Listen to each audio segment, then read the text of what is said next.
Portanto, o documentário chamado Paulo Neves, Cocujães, o Centro do Meu Mundo, foi um documentário a pedido do Fantasporto à Universidade Católica e à Universidade de Belas Artes do Porto, no qual eu trabalhei com o Miguel da Santa e com o Vasco Bocarinho na realização.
O que é que estás a fazer? Ei!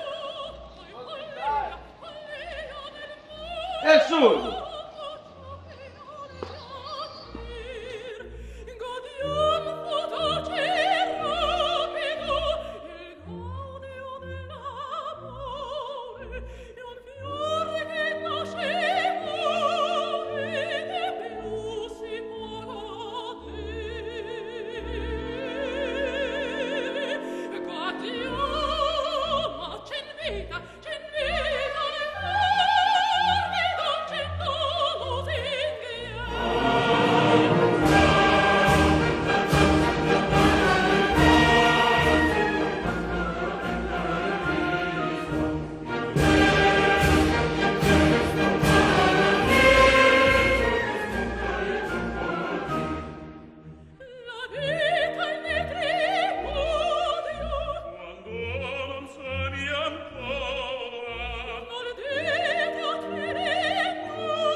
tínhamos um mês para conhecer o artista, uma semana de pré-produção, uma semana de produção e uma semana de pós-produção, e depois tínhamos que entregar o produto feito e não podíamos alterar mais porque estava na data do festival. Tivemos a sorte de poder escolher de uma lista vasta de artistas plásticos e escolhemos o Paulo Neves porque desde cedo percebemos e identificamos com a terra de onde ele vinha, e daí o nome Cocujens, o centro do meu mundo, que foi uma frase que ele nos disse no primeiro dia que o conhecemos, porque estávamos à espera que fosse um artista plástico mais baseado em galerias, mais a trabalhar num espaço clean, branco, quase com o problema normal que um artista tem com uma tela branca, mas não, quando chegamos lá descobrimos motosserras, descobrimos pedras com toneladas de peso e machados e tudo o que era normal num trabalho, por exemplo, de um lenhador, ele tinha lá.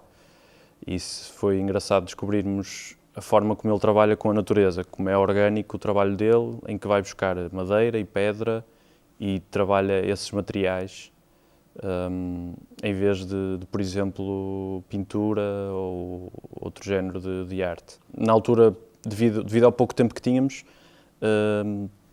pensamos em fazer um documentário chamado Normal, com base em entrevistas e imagens para preencher aquilo que ele diria. Acabou por resultar de uma forma completamente diferente e foi muito mais aquilo que nós queríamos. No início da pré-produção, com a primeira conversa que tivemos com ele, percebemos que não íamos conseguir fazer grandes entrevistas porque ele não gosta muito de falar sobre o seu trabalho, ele prefere que a arte dele fale por ela própria. E como tal conseguimos fazer um trabalho observacional, mais ao estilo que nós queríamos, mas que requeriu muito mais trabalho, muito mais horas de filmagens para podermos aproveitar ao máximo as filmagens que tínhamos. Portanto, uma semana só tínhamos que conseguir fazer um filme que acabou por resultar em 18 minutos de uma curta-metragem documental. Outro facto engraçado foi nós começarmos os três praticamente a gostar de vinho tinto nessa altura, porque acabávamos as filmagens às 3, 4 da tarde e ele, em vez de nos deixar vir para o Porto para as aulas, servia-nos vinho tinto e broa e migas e etc. E a partir daí, como é óbvio, bom vinho tinto, e como é óbvio, a partir daí nós começamos a apreciar vinho tinto, que era uma coisa que nós até lá não gostávamos assim tanto. Isso foi ótimo. Ainda agora fazemos homenagens quando bebemos a ele. Com algumas conversas, mas principalmente com muitas horas de gravações e de visualizarmos, o documentário foi muito feito em pós-produção. Durante a produção nós tentávamos filmar e levar as obras para os sítios onde nós queríamos, de forma a conseguirmos transmitir a mensagem que era nossa e não do artista.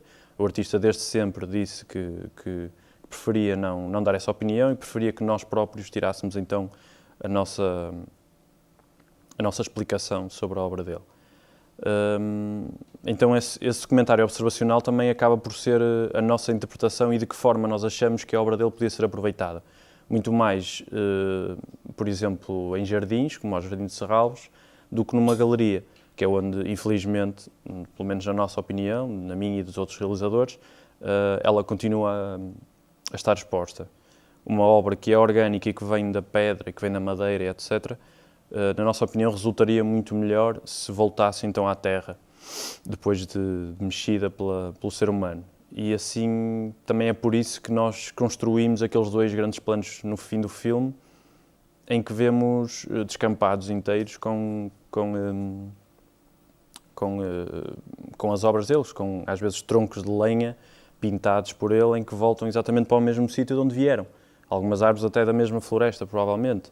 Portanto, florestas que o rodeiam e que fazem com que ele se inspire na obra, que a reaproveite e depois volte a pôr na natureza. É esse o intuito até do documentário, e assim em resumo é praticamente isso que nós quisemos fazer passar.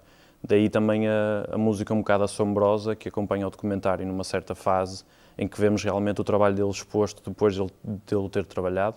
Nós achamos que o documentário foi muito bem recebido, as críticas que nós recebemos foram bastante boas. Acho que as pessoas também não teriam muita dificuldade em receber, porque o Paulo Neves é uma pessoa com um sentido de humor e com uma própria presença muito engraçada.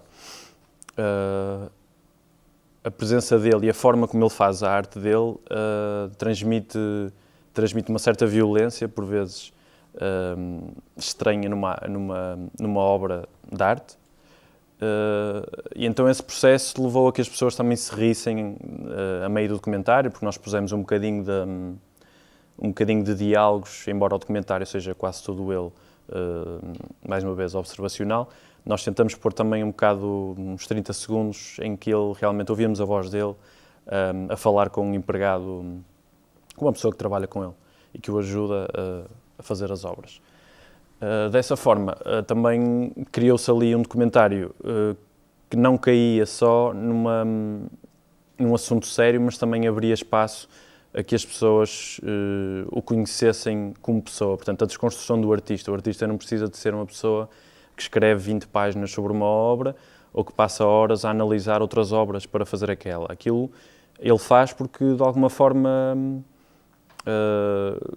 numa discussão com amigos ou num passeio que tem de manhã em que sai e nos seus 6 ateliês que tem à volta, vê alguma figura e o inspira para o fazer. E esse pequeno trecho de 30 segundos resultou muito bem porque serve também como nós percebermos aquilo que nós próprios, os 3 realizadores, tivemos como choque quando chegamos à beira dele, que foi perceber que um artista é uma pessoa perfeitamente normal.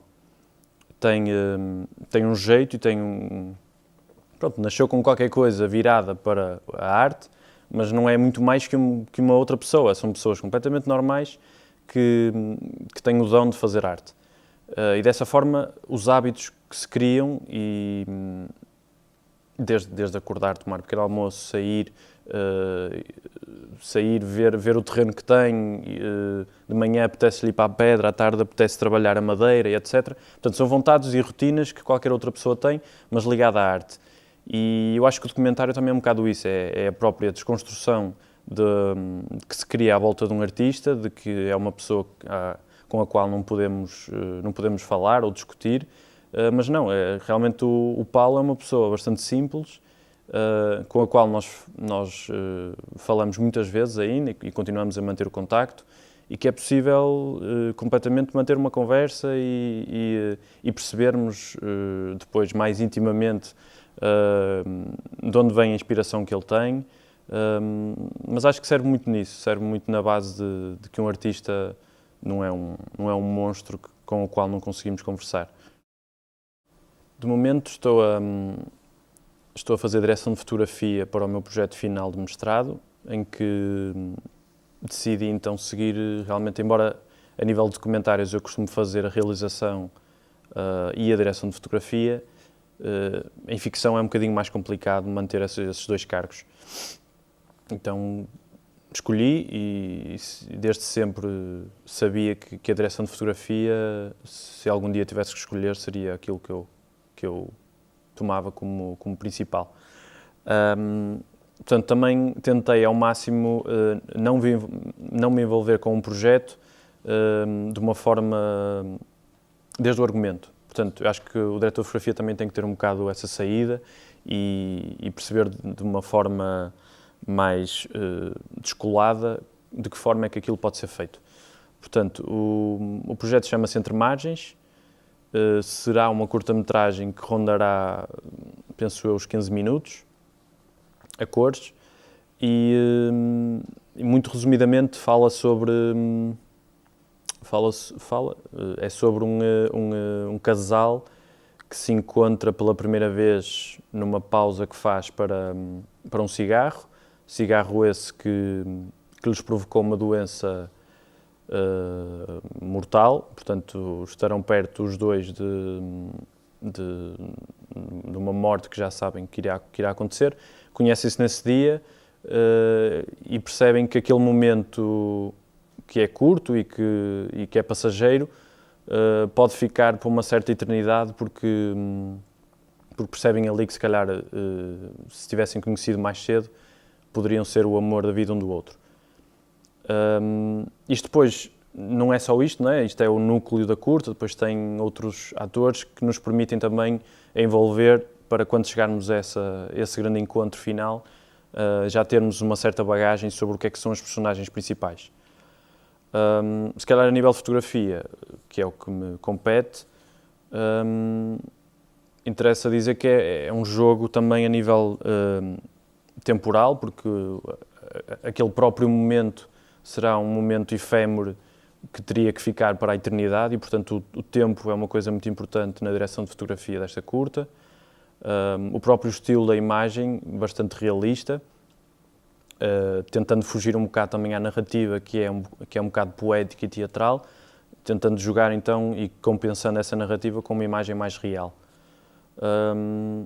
É a minha primeira grande produção a nível de ficção e, sinceramente, acho que por muito que esteja difícil fazê-lo, cá em Portugal, acho que é uma área que não dá para não fazer quando se está ligado a cinema. Por muito que se goste de documentário, há sempre um bichinho que nos puxa para a ficção e que nos puxa, lá está, para fazer mais e mais, mesmo com poucos meios.